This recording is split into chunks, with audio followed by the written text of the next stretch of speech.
Välkommen tillbaka! Hoppas verkligen att de här videorna kan hjälpa dig. Hej mina vänner! I den här videon fortsätter vi med del 2 av berättelsen om Pinocchio inom våra lektioner i läsförståelse och hörförståelse. Kom alltid ihåg att dessa lektioner hjälper er att lära er nya ord och meningar på ett enkelt sätt och att förbättra ert språk mycket. Jag önskar er en trevlig och lärorik tittarupplevelse. Kapitel 4. Lögner, rädsla och den långa näsan. Efter mötet med räven och katten kände Pinocchio sig både hoppfull och osäker. Han hade fortfarande guldmynten i fickan och tänkte på allt de hade sagt. De hade lovat honom ett liv utan problem, utan skola och utan hårt arbete. För Pinocchio lät detta som en dröm. Han var trött på regler och ansvar. När kvällen kom gick Pinocchio ensam genom skogen. Det var mörkt och tyst. Han hörde ljud som skrämde honom. Träden såg stora och hotfulla ut. För första gången kände han riktig rädsla. Plötsligt såg han ett ljus långt borta. Han gick mot ljuset och kom till ett vackert hus. Dörren öppnades och där stod den blå fen. Hon såg vänlig ut, men också allvarlig. Hon bjöd in Pinocchio och bad honom berätta sanningen. Den blå fen frågade var han hade varit. Pinocchio blev nervös. Han tänkte på skolan, på Geppetto och på löftet han hade brutit. Han var rädd för att bli straffad, så han började ljuga. Han sa att han hade gått direkt till skolan. Han sa att han inte hade träffat några främlingar. Men så fort han ljög började något konstigt hända. Hans näsa blev längre. Ju mer han ljög, desto längre blev näsan. Pinocchio blev chockad. Han försökte gömma sin näsa med händerna, men det gick inte. Den blev större och större. Han skämdes djupt. Den blå fen tittade på honom och sa lugnt: lögner skadar inte bara andra, de skadar också dig. Pinocchio började gråta. För första gången erkände han sanningen. Han berättade allt, om teatern, pengarna och räven och katten. När han talade sanning slutade näsan att växa. Den blå fen hjälpte honom. Hon sa att alla gör misstag, men att det är viktigt att ta ansvar. Hon gav honom mat och vila. Pinocchio kände sig trygg. Men faran var inte över. Räven och katten hade följt honom. De låtsades vara snälla och sjuka. De sa att de ville hjälpa honom igen. Pinocchio tvekade. Innerst inne visste han att de ljög, men han var fortfarande lätt att påverka. Han följde dem ännu en gång. De tog honom till en plats där han grävde ner sina pengar. De sa att pengarna skulle växa till ett träd. Pinocchio väntade hela natten. Ingenting hände. När morgonen kom var pengarna borta. Räven och katten hade försvunnit. Pinocchio kände sig dum och ensam. Han skrek och grät. Han kände ilska, sorg och skam på samma gång. Han började förstå att lögner leder till fler lögner och att människor som ljuger ofta utnyttjar andra. När Pinocchio gick vidare mötte han polisen igen. Han försökte berätta sanningen, men ingen lyssnade. Han blev straffad trots att han var ett offer. Världen kändes orättvis. Till slut var Pinocchio helt utmattad. Han tänkte på Geppetto. Han tänkte på den blå fen och hennes ord. Han började förstå att ärlighet inte alltid gör livet lätt, men lögner gör det alltid värre. Denna del av Pinocchios resa var smärtsam men viktig. Han lärde sig att rädsla ofta leder till lögner och att mod betyder att våga säga sanningen, även när man är rädd. Kapitel 5. Nöjeslandet och den stora förvandlingen. Efter alla misslyckanden kände Pinocchio sig trött på världen. Han var trött på regler, på vuxna som sa vad som var rätt och fel och på att alltid känna skuld och skam. Han ville bara fri. Han ville bara ha roligt.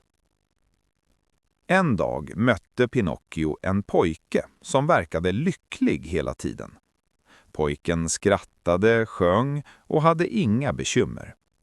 Han berättade om Nöjeslandet, en plats där inga vuxna fanns. Där behövde barn inte gå i skolan, ingen arbetade, alla lekte hela dagarna. När Pinocchio hörde detta lyste hans ögon. Det lät som en perfekt plats. Han tänkte inte på konsekvenser. Han tänkte inte på Geppetto. Han tänkte bara på glädje och frihet.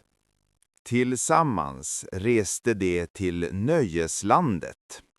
När Pinocchio kom dit blev han chockad av allt han såg.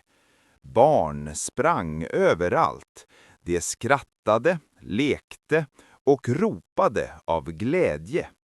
Det fanns spel, musik och fest varje dag. Till en början var Pinocchio lycklig. Han skrattade mer än någonsin. Han kände sig fri från ansvar. Han behövde inte tänka. Han behövde inte lyssna på någon. Dagarna gick. Pinocchio slutade helt att tänka på skolan. Han glömde vad den blå fen hade sagt. Han glömde sitt löfte att bli en bättre son. Nöjeslandet tog över hans liv. Men långsamt började något förändras. Pinocchio märkte konstiga saker. Barnen började bete sig annorlunda. De blev högljudda, arga och vilda. De slutade prata som barn. En morgon vaknade Pinocchio med smärta i kroppen. Han kände sig tung och trött. När han tittade sig i spegeln blev han livrädd. Hans öron hade blivit långa. Hans röst lät annorlunda. Barnen i Nöjeslandet började förvandlas till åsnor. Pinocchio förstod att han också höll på att förvandlas. Han skrek av rädsla. Han försökte fly, men det var för sent. Han blev fångad och såld som ett djur. Ingen brydde sig om hans känslor. Han var inte längre ett barn. Han var bara ett verktyg för arbete och underhållning. Pinocchio kände stor sorg. Han förstod nu sanningen. Nöjeslandet var inte frihet. Det var en fälla. Frihet utan ansvar hade lett honom till slaveri. Efter lång tid lyckades Pinocchio fly. Han kastades i havet och sjönk djupt ner i vattnet. När han trodde att allt var slut hände något oväntat. En enorm val öppnade sin mun och svalde honom. Mörkret omslöt Pinocchio. Han var rädd, men också lugn. Han hade inget kvar att fly från. Han började tänka på sitt liv, på alla sina val. I mörkret förstod Pinocchio något viktigt. Att riktig frihet inte betyder att göra vad man vill. Riktig frihet betyder att ta ansvar för sina handlingar. Och att lycka utan mening aldrig varar länge.